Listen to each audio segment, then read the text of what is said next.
Dans cette vidéo, j'aborde un concept très important, celui des shoots directs et indirects. Alors, si vous débutez au backgammon, c'est une idée vraiment à bien comprendre. Alors, pour voir de quoi il s'agit, on va tout de suite regarder ensemble cette position.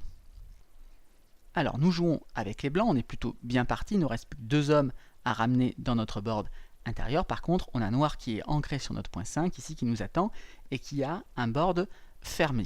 Donc il ne faut absolument pas se faire frapper, parce que si on fait frapper, là, c'est la partie quasiment perdue à coup sûr. Donc, malheureusement pour nous, ici, on a jeté 6 et 2. Alors le 6, on n'a pas trop à réfléchir, il est forcé, le seul 6 qu'on a, c'est de jouer de 12 en 6.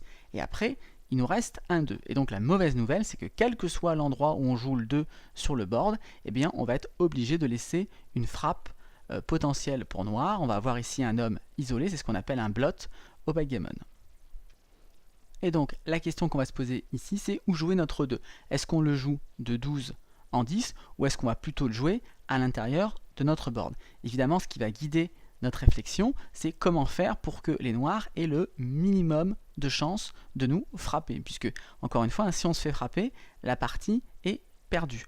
On doit avoir globalement ici 2% de chance de gagner la partie si on est frappé. Alors, regardons ce qui se passe par exemple si on joue de 12 en 10. Au prochain coup, donc, les noirs, quand est-ce qu'ils vont nous frapper? Eh bien, ils vont nous frapper dès qu'ils vont déjà lancer un 5. Donc ça va être avec 5 et 1, 5 et 2, 5 et 3, 5 et 4, 5 et 5, 5 et 6. Ça fait déjà beaucoup de combinaisons. Mais ce n'est pas terminé. Ils peuvent aussi nous frapper en lançant par exemple 3 et 2. Ou encore 4 et 1. Alors regardons maintenant une autre possibilité. Imaginons qu'on joue le 2 dans notre board. Par exemple, je joue 3 et 1. Regardons les possibilités maintenant pour noir de nous frapper. Ben là, on va s'apercevoir que de 5 à 12, ici, il y a 7. Ça veut dire qu'il ne peut pas nous frapper avec un seul de ces dés, puisqu'on est à plus de 6 de distance. Ça veut dire que pour nous frapper ici, il va devoir réaliser une combinaison avec ces 2 dés. Par exemple, il va falloir qu'il lance 6 et As, ou encore 5 et 2. Pourquoi pas 4 et 3. Mais on voit qu'il n'y a pas d'autres combinaison. Il doit faire une combinaison avec ces 2 dés pour nous frapper. C'est ce qu'on appelle ici un shoot indirect. Et si on compare avec le jeu précédent où on avait joué de 12 en 10, et bien ici, vous voyez que avec un 5, donc avec simplement un seul de ces dés, eh bien on nous frappait. Quand on est à moins de 6 de distance, eh bien on dit qu'on offre un shoot direct à l'adversaire. Et on n'a pas compté combien il y avait de dés qui nous frappaient tout à l'heure, mais il y en avait bien beaucoup plus qu'en restant sur le point 12. Donc ça, c'est une règle importante au backgammon. Lorsque vous offrez un shoot indirect, eh bien vous offrez moins de chances à l'adversaire de vous frapper que si vous lui donnez un shoot direct. Donc dans cette situation, clairement, il fallait mieux jouer donc de 12 en 6 et rester ensuite sur le point 12 et jouer plutôt à l'intérieur de son board. Alors pour mieux comprendre cette idée des shoots directs et indirects, je vous propose de regarder le graphique suivant. Alors comment ça fonctionne? Vous avez ici un graphique où on va lire sur cet axe-là l'éloignement du pion en nombre de cases. Par exemple, tout à l'heure, on a vu qu'en restant sur le point 12, on était à une distance de 7 des noirs. Donc ici, on va regarder pour 7. Eh bien, quand votre adversaire il est en 7, il peut vous frapper avec la combinaison 6 et 1, ou 1 et 6, avec la combinaison 5 et 2, ou 2 et 5, 4 et 3, et 3 et 4. C'est ce qu'on avait dénombré. Ça fait 6 combinaisons possibles. Et vous savez que lorsque vous jetez 2 dés, vous avez 36 combinaisons possibles en tout. Donc là, il suffit de lire ensuite sur l'axe vertical le nombre de jets qui va permettre à votre adversaire de vous frapper. Donc si vous êtes à 7 de distance, eh bien votre adversaire, lui, il a ici 6 jets pour vous frapper.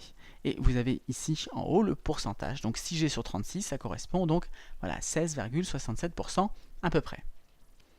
Et sur la position de tout à l'heure, si on décidait de se rapprocher de 12 en 10, on avait dit à 5 de distance de notre adversaire.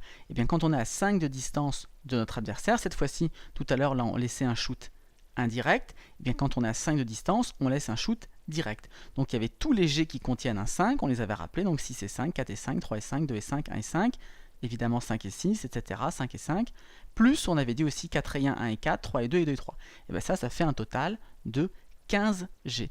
15G sur 36, ça fait donc 41,67%.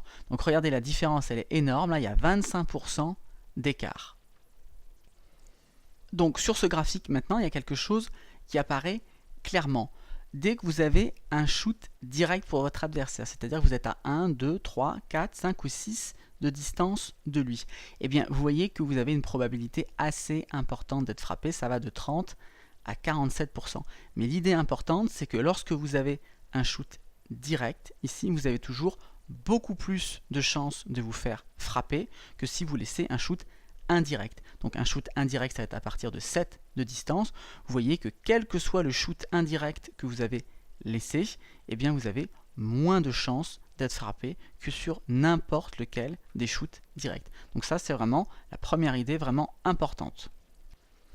Une autre remarque maintenant, si vous devez laisser un shoot direct à votre adversaire et que vous ne voulez pas être frappé, eh bien on peut remarquer grâce à ce graphique que plus vous êtes proche de votre adversaire, moins vous avez de chances d'être frappé. Si vous êtes tout proche de lui à 1 de distance, donc sur la case juste à côté, vous n'avez que 30% de chances d'être frappé. Par contre, si vous laissez un shoot direct et que vous êtes à 6 de distance, vous avez quasiment une chance sur 2 d'être frappé. Donc une autre règle qu'il faut bien connaître, c'est que si vous laissez un shot direct, eh bien mieux vaut être proche de son adversaire pour éviter de se faire frapper. Si vous regardez par contre maintenant du côté des shoots indirects, c'est un peu l'idée inverse. Vous voyez que plus vous êtes loin globalement de votre adversaire, moins vous avez de chances d'être frappé. Alors là, la règle, elle n'est pas tout à fait exacte.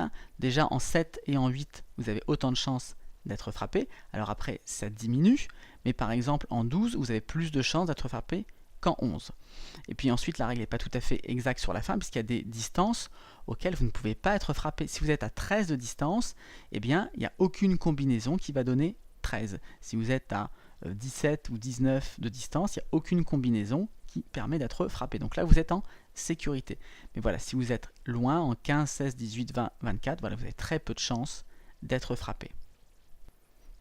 Alors pour terminer cette vidéo, je vous propose de regarder cette position. Elle ressemble à celle de tout à l'heure. On a encore 2 hommes à ramener dans notre board et les noirs ont fermé leur board, donc on n'a pas envie de laisser de shoot. Le problème ici, c'est qu'on a lancé un 6, qu'on va être obligé de jouer de 10 en 4. Et donc après, on a un 3 à jouer. Donc où jouer ce 3? Et bien là, contrairement à tout à l'heure, on est obligé de laisser un shoot direct, puisque si je joue 17, je n'arriverai pas à sauver ici mon homme, et si je joue donc à l'intérieur, je vais laisser ici celui-ci qui est déjà en 5, donc sous la menace d'un shoot direct. Et bien là, on va appliquer la deuxième règle qu'on a vue, c'est-à-dire que quand on est obligé de laisser un shoot direct, mieux vaut être le plus proche possible de son adversaire. Donc là, il faut absolument jouer de 10 en 7. Voilà, j'espère que vous aurez bien compris avec cette vidéo la différence entre les shoots directs et indirects. Bonne partie à tous et à bientôt pour d'autres vidéos.